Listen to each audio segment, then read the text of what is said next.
What's up? So we have been talking about classical conditioning, but today we're going to be talking about operant conditioning. So we've talked about different forms of associative learning, or learning or associating different things together. This is the second form of that. So classical conditioning, recall, often includes automatic bodily reflexes, whereas operant conditioning usually is going to include things that we are choosing to do, right? More like actions in our behaviors. We're trying to shape behaviors in some way. So operant conditioning, let's get into it. And the basis for this comes back to this law from this guy named Edward Thorndike called the law of effect. It's pretty straightforward. It should be obvious to most of us. But in the late 1800s, early 1900s, this was a pretty revolutionary idea. This idea or a law that behaviors followed by favorable consequences become more likely, behaviors followed by unfavorable consequences become less likely.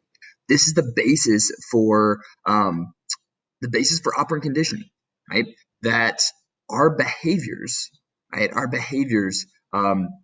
are going to be shaped by what comes next, by the reaction to them. If we get a positive response, it's going to be reinforced and it's going to happen more. But if we get punished for it, we're going to be less likely to do that. So this is the law of effect. Pretty straightforward. But this is what operant conditioning really is. And so several psychologists really built on this. So B.F. Skinner is probably the most well-known of operant conditioning, and the one that really built this up. He took Thorndike's ideas and began to use that with all kinds of things, right? Like he built these famous operant chambers where he could condition rats to do all kinds of different things, oftentimes pressing a bar or a lever, figuring out different things about how often he could make them press that bar, what would happen with different consequences or punishments or rewards, reinforcers, even like taught pigeons to play and a famous example. Just because he could. He wanted to operantly train them and condition them to do that. And so with that law of effect, recall, we are reacting to the reinforcers, rewards, or punishments, consequences. These reinforcers come in a couple different ways, right? Two different ways that you need to know. There's primary and there is secondary reinforcer. A primary reinforcer are our basic needs, right? These are more physiological: food, water, pain going away, sex. These are things that are primary reinforcers. They're oftentimes more potent. If we are hungry, it doesn't take much to reinforce that a certain action will get us that food. Secondary reinforcers are things that we have associated with a primary reinforcer. Money. You don't actually want money. You want the things that money can buy, right? Oftentimes what money can buy, even if those are status symbols, right, like clothing, are things that we want because they can lead us to things that are more primary reinforcers, like food, water, successful jobs that will lead to getting food and water for a family, being seen as a success. You can find an adequate mate in society. So secondary reinforcers are things like money, our grades, praise, attention. All of these can be very potent, but they ultimately are all kind of things that are related to a primary reinforcer in some way. And then a big one that you should know, and I think a lot of students struggle with, is this idea of shaping. That you don't just sit there and say, all right, I'm going to train a rat to play basketball and throw a basketball in there and say, play basketball, rat. Right? It's not going to do it, right? You have to slowly shape the behavior. And so you reward things as it gets closer to that, right? If you want to teach a dog to roll over, you don't just grab the dog and say, roll over, and only give it a treat when it rolls over. It's not going to do it. It's not going to know what to do. And so you have to give it a treat when it lays down and consistently reward that for a while and shape it to feel comfortable laying down. And then for a while, you have to shape the dog towards just being comfortable on his back, just giving him more treats as he's laying on his back. Good boy. All right, this is good. This is a safe space. You're supposed to be here. And then eventually you consistently remove treats and rewards or reinforcers as the dog gets closer and closer to doing the full rollover, until eventually you only give a reward when they do the full roll. So shaping is slowly working and progressing towards desired behavior. You don't just immediately ask for the final outcome of a complex task. You have to shape it towards that, or slowly train that towards the desired behavior, right? He didn't just put a ping pong ball down and tell the pigeons, you have to hit this back and forth. If you don't hit it 4 times, I will give you no treat. They wouldn't do anything with it. They would probably hit it once and just be like, that was weird. So initially he probably gave them 1 treat just for walking near the ball. And he would do that for a couple days. And then eventually he wouldn't give them a treat for that, but he would give them a treat for just touching the ball with their beaks. Right? They didn't have to hit it. They just had to make contact. And so they learned if they made contact. And then eventually he removed that treat. And they're like, okay, so I've got to do more. And so eventually he would wait until they started making contact and hitting the ball. And he just slowly shaped them towards that behavior. So reinforcement and punishment, different ways that this happens. This is a really confusing one for a lot of students because of the way we confuse things of positive and negative. So really dig in, give me some focused attention here and make sure that you get these down. You've got some practice for these on Classroom, and I highly recommend you really focus on those. So reinforcement and punishment. Reinforcement is anything that's going to make us more likely to do something again. Punishment is anything that's going to make us less likely to do something. Start there. If you're trying to figure out if something is a positive or negative reinforcer or punishment, immediately start with, is this thing going to make the person more likely to do that action again, or likely to make them stop doing that action, or less likely to do the action? So figure out first, is it a reinforcer or a punishment? A reinforcement is anything that makes someone more likely to continue doing that action or do it again. Punishment is any action that makes someone less likely to do that thing. So positive reinforcement is, think about it more like math, the positive and negative, not like, candy's positive and spanking's negative. No, actually, both of those are positive forms of reinforcement or punishment. So think about it like math, not like, feel good or feel bad. Positive and negative, what they mean is adding or subtracting. Positive reinforcement is adding something, adding a reinforcement. Negative reinforcement is removing something to make you more likely to do it.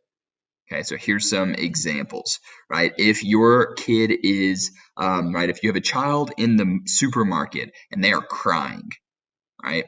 If they're crying, and you want them to stop crying, right? You want them to stop crying. What are you going to do? You can do all kinds of different things there. But if you wait until they stop crying and then you give them candy, they're going to learn that, when I stop crying, I get candy.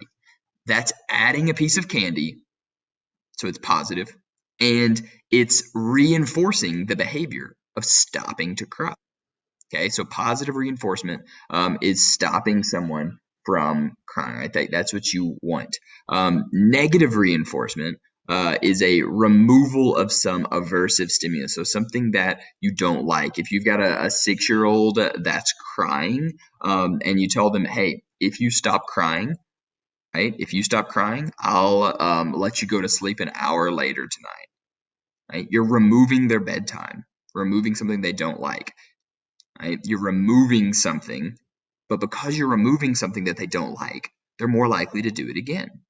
Right? If you do a really good job at whatever, right? Let me think about something. If you do all of your chores, you don't have to eat broccoli tonight for dinner.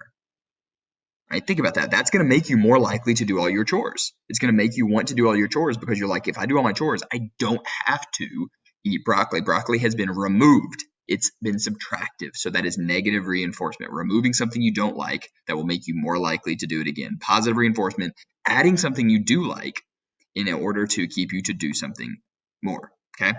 Punishment, on the other hand, is either adding something that you don't like to make you less likely to do it, or negative punishment, removing something you do like. Okay, so positive and negative, again, are adding or subtracting some form of reward, or adding something you do like, or from adding or removing something from the scenario.